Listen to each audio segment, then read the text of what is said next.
اس ملک کی کابینہ کی اکثریت اس وقت غیر ملکیوں کے پاس ٹھیکے پر دے دی گئی ہے۔ تمام اہم معاملات کے فیصلے یہ غیر ملکی اسسٹنٹس کرتے ہیں، یہ معاونین کرتے ہیں، اور یہ ہمیں کہتے ہیں کہ یہ صرف ایڈوائز کے لیے ہیں، یہ صرف مشورے کے لیے ہیں۔ اگر یہ صرف مشورے کے لیے ہیں تو ان کو بنی گالا بٹھایا جائے، ان کو وہاں کوئی کمرہ دیا جائے تاکہ وہاں بیٹھ کر یہ پرائم منسٹر کو مشورے دے سکیں اور پرائم منسٹر مشورے لے سکیں۔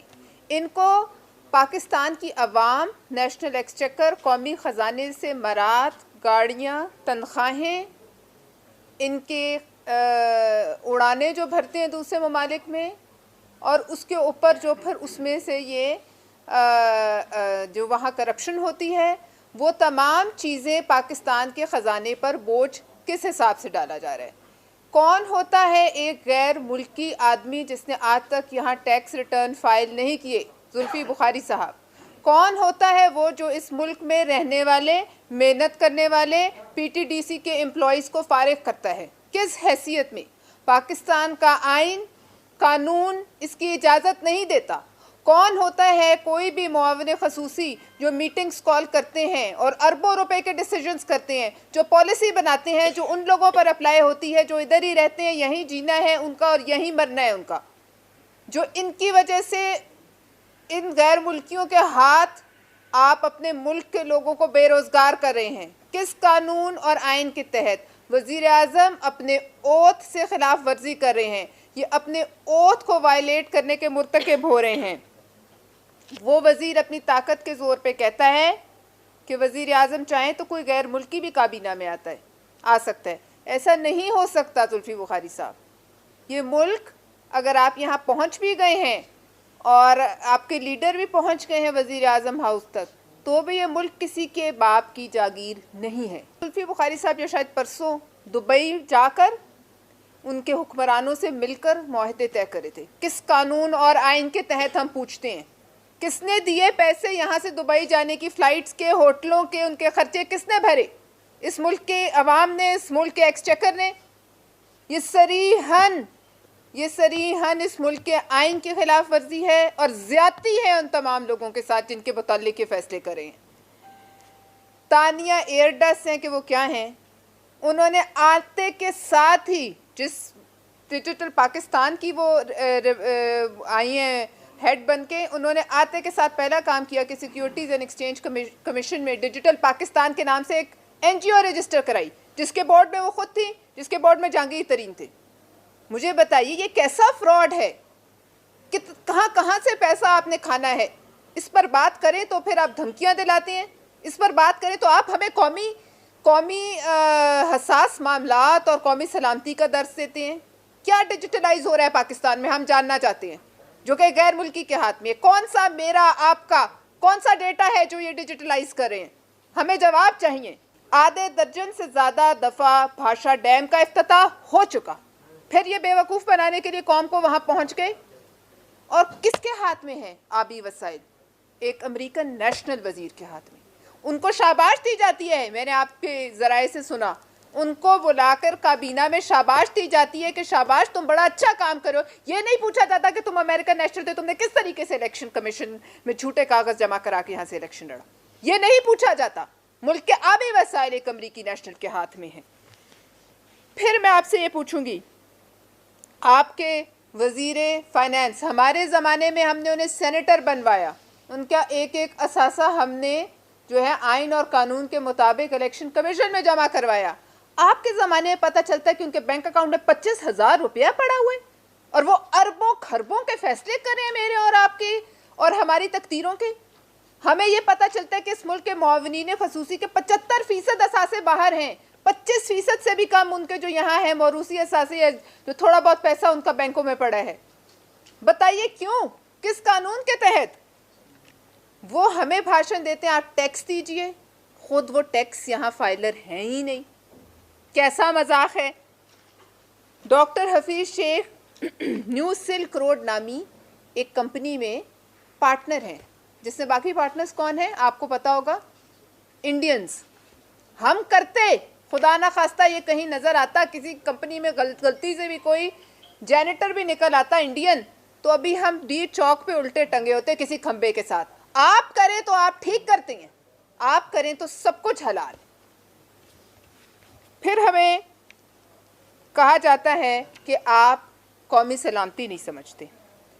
آپ سے سوال ہے کہ ایک آپ کو یاد ہوگا پکار فنڈز میں 13 ارب روپے جمع ہوئے تھے 500 گھر بنانے کے لیے سیلاب زدگان کے. کہاں گئے؟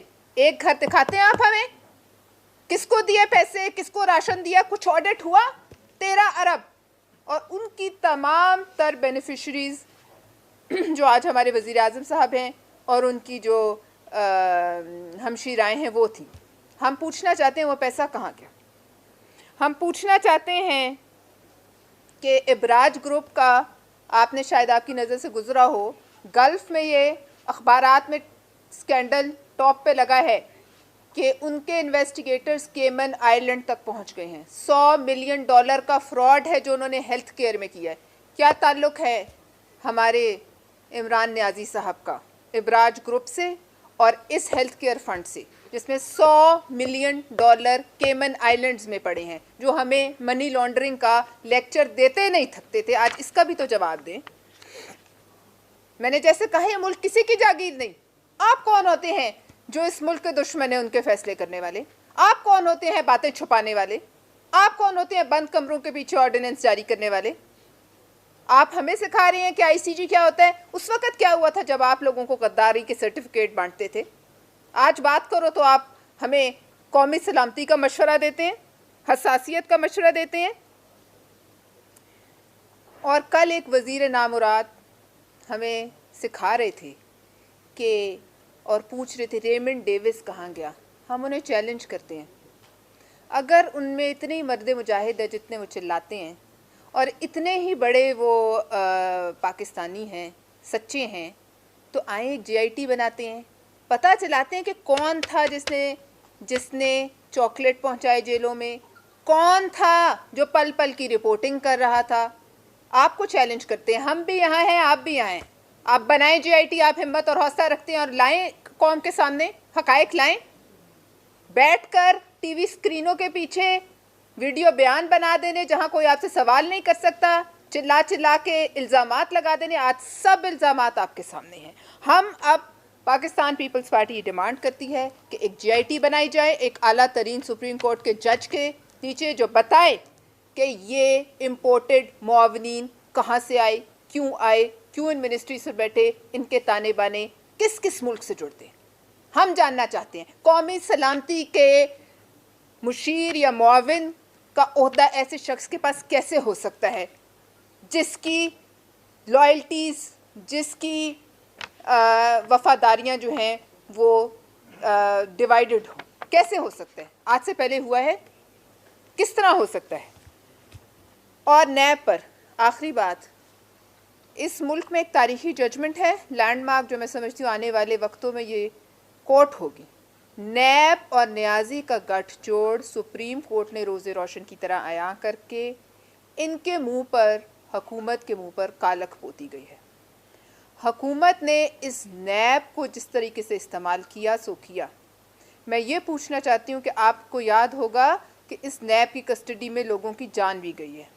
ایک پروفیسر صاحب تھے جن کو مرنے کے بعد ہتھکڑی لگائی گئی.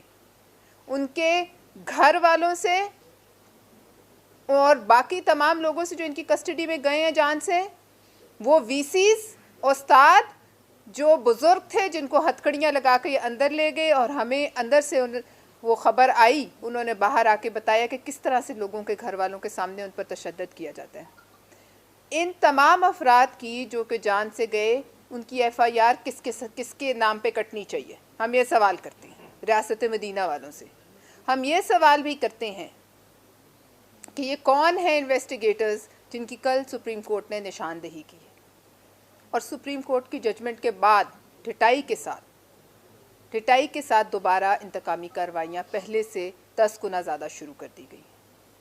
لہٰذا ہمارے کہنے پر یہ جی آئی ٹی جو ہم ڈیمانڈ کرتے ہیں آن یہ معاونین خصوصی پر اور ان کے وزیر اعظم سے تعلقات پر اور ان سب کے باہر کی طاقتوں سے تعلقات پر یہ ہمیں بتایا جائے. اور کلبھوشن یادو کا مسئلہ جو ہے وہ کسی کی جاگیر نہیں ہے. اس پر ہمیں یہ آرڈیننس سمجھانے سے بہتر ہے کہ جو بھی ایسے معاملات تھے جن پر ان کو اتنی تکلیف تھی، ان سے چین نہیں لیا جا رہا تھا، جیسے کہ ابھی نندن کو 48 گھنٹے نہیں رکھ سکے، وہ معاملات برائے مہربانی ان کیمرہ سیشن ہوں یا پارلیمانی لیڈرز ہوں، ان کو بتائیں. ایسے کسی آرڈیننس کی بھی پاکستان پیپلز پارٹی مخالفت کرے گی. پاکستان پیپلز پارٹی سمجھتی ہے کہ پورے ملک کا مجرم ہے، کسی کا حق نہیں کہ اس کو یک طرفہ معافی دے کر اس کے لیے نکلنے کے